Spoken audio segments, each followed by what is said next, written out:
First পার্টে তোমরা দেখেছিলে যে আমাদের কোথাও একটা লাঞ্চে যাওয়ার প্ল্যান হচ্ছিল, কিন্তু কোথায় যাওয়া হবে সেই বিষয়ে আমারও কিন্তু কোনো নলেজ ছিল না। তারপর দেখছি সায়ন আমাকে নিয়ে ঢুকছে বারবিকিউ নেশন। তো আমার তো বেশ এক্সাইটেডই লাগছিল, কারণ লাইফে এই ফার্স্ট টাইম আমি বারবিকিউ নেশন যাচ্ছি।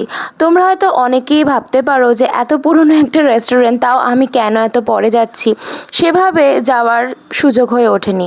আর ভেতরে ঢুকে তো আমি আরও অবাক হয়ে গেলাম। ও প্রথম থেকেই মানে বুক করে রেখেছিল, আর কি কি অফার্স সেদিন অ্যাভেলেবেল ছিল সে সব কিছুর জন্যই ও কথা বলে রেখেছিল।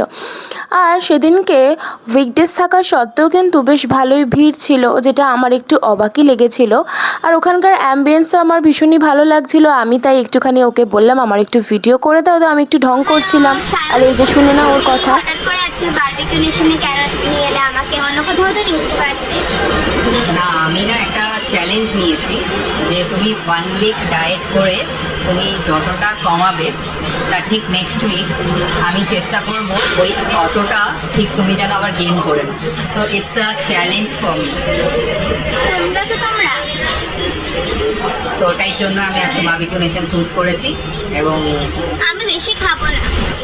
সেটা দেখো, এখানে অ্যাকচুয়ালি স্টার্টারগুলো এত ভালো হয়, তো you can't resist. So that's আমি ওয়াই স্টার্টারটাই বেশি খাবো, মেন কোর্স বেশি খাবো না। ঠিক আছে, কোনো অসুবিধা নেই। ঠিক আছে। এগুলো তো ঠিক না, এগুলো কি ঠিক? এবং সানডেও আমাদের একটা আপকামিং ইভেন্ট আছে, সেখানেও তোমাকে খেতে হবে। তো আমার মনে হয় আমি যদি লিমিটেড খাই আর যদি এক্সারসাইজ করি, যেটা আমি করছি, তো আমার মনে হয় এসব শত্রুদের আমি হারাতেই পারবো। তোমরা কমেন্ট করে জানাও তোমাদের যদি এরকম কোনো শত্রু থেকে থাকে। চলো, যতক্ষণ আমরাও এনজয় করি আর তোমাদের সাথে শেয়ার করছি কি কি আর খাচ্ছি আমরা।